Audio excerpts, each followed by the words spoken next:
Spirit. It's Montague here, representing a rude awakening, Jirodon Apothecary, and today we're going to be talking about children and the fear of the dark. And to be honest, a lot of adults are afraid of the dark. It's not so often talked about, but there's a lot of adults I know that sleep with the television on because they're afraid of what the dark holds for them.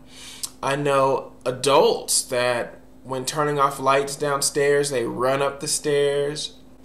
But the most common thing I get is children who are afraid of sleeping in their rooms alone. Sometimes even with a brother or sister, they're still too afraid to fall asleep.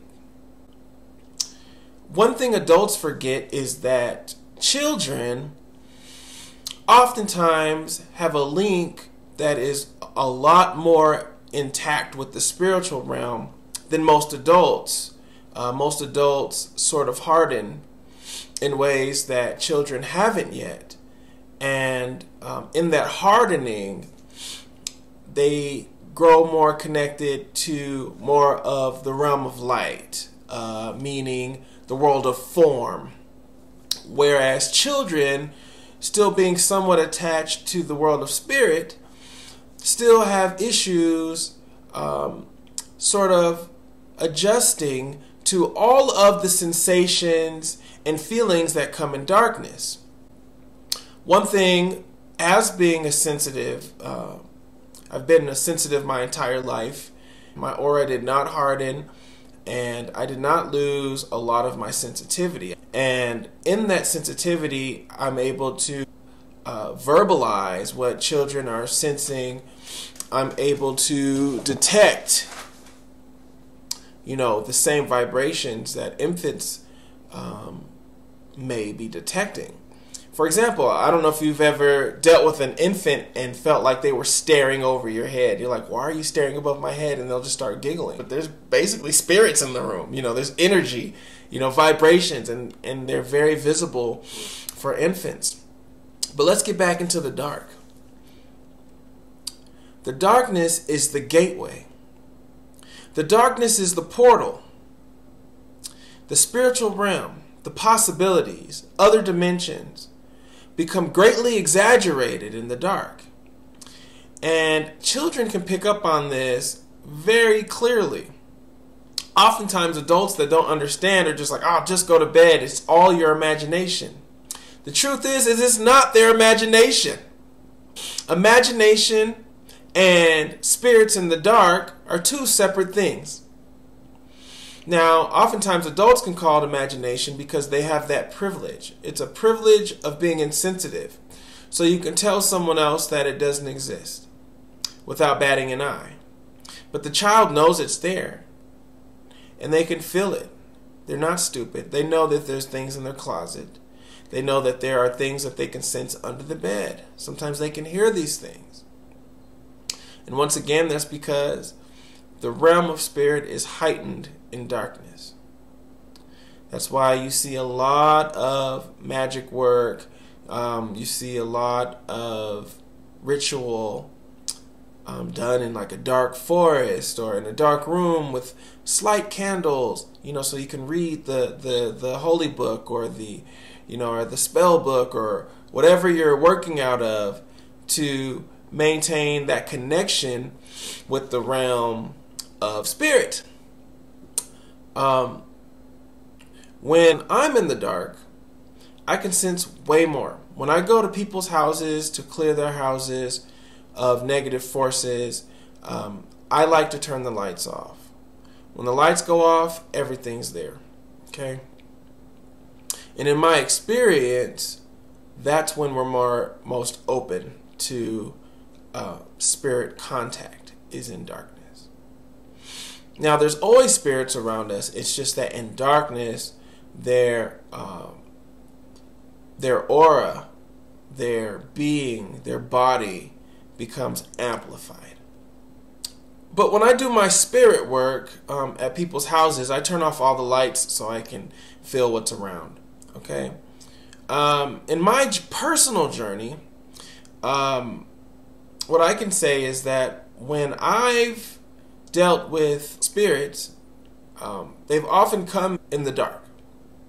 So sensitivity goes up in the dark.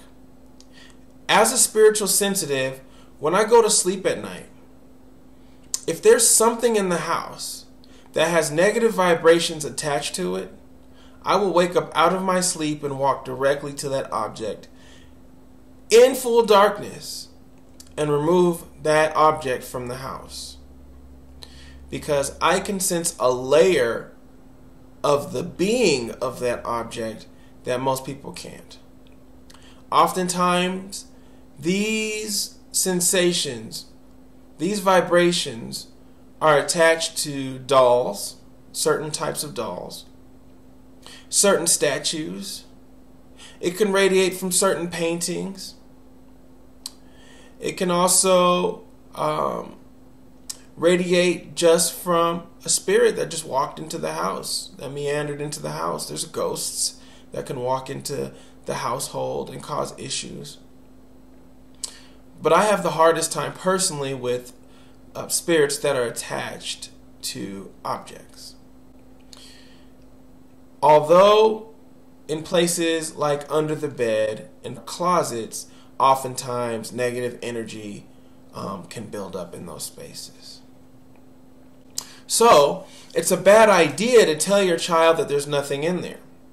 You want your child to trust their instincts. You want them to trust their sensations and not lose that connection to this realm of spirit. You want them to trust themselves. And so it's best to create ritual around that. One of the best things you can do is go into the bedroom and pray with them. Pray for whatever gods that you use. Pray that whatever God you talk to, pray that whatever holy angel that you call to, pray that whatever saint that you deal with, pray that whatever nature spirit you deal with, pray that whatever ancestors you talk to, come into that child's room and remove the negative spirit. If you want to take it a step further, you can go get some sage and light the sage and light and smudge the area under the bed and smudge the closets. And then smudge all the corners of the room. If you want to take it a step further, you can then get an egg.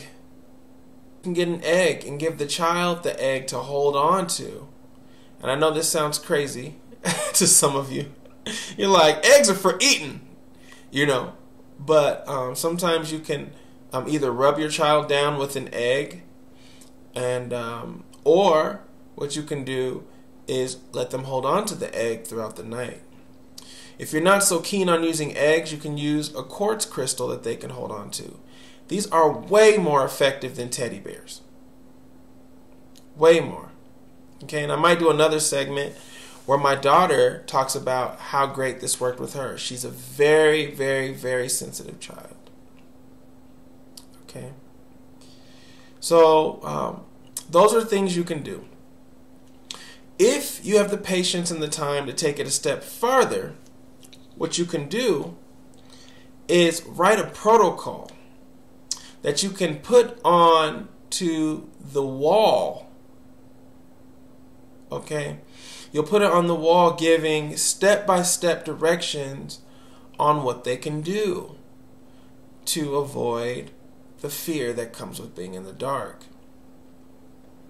One thing I tell my daughter to do is to turn on her light if she's feeling off, go to the protocol, do the prayer that's written out for her and attached to the wall, and then turn off the light and lay down to go to sleep. If she's not asleep then, I tell her to wake up and do a meditation. Turn on the light and do a meditation. And if that doesn't work, wake up, grab your quartz or grab your egg and lay down again. Just having a clear plan can build their confidence and empower them to develop strategies to handle what happens in the darkness. Okay? And once again, that protocol can be however you design it. Maybe prayer, maybe meditation, maybe a prayer while pouring water, maybe holding onto an egg, maybe grabbing the cords, and then, I have like a rinse and repeat system. After you go through everything, do it again until you fall asleep. It's also okay to tell children that if there's anything in their room that makes them feel uncomfortable, anything radiating from a toy, or if they feel awkward from some sort of stuffed animal, if they feel something odd from a painting that's in their room or some poster, what they can do is give them the freedom to remove that thing and put it in the garage, or give them permission to just put it on the front steps. Give them the power to do whatever is necessary to make them feel comfortable in dark spaces, because it's very beneficial for the body and its restoration to be able to sleep in a very dark environment. So thank you for checking in today. I hope that some of these tips helped you out. Feel free to reach out to me. My email is africanamericanshaman@gmail.com. Or you can just reach out to me on Facebook or on Patreon. Thank you.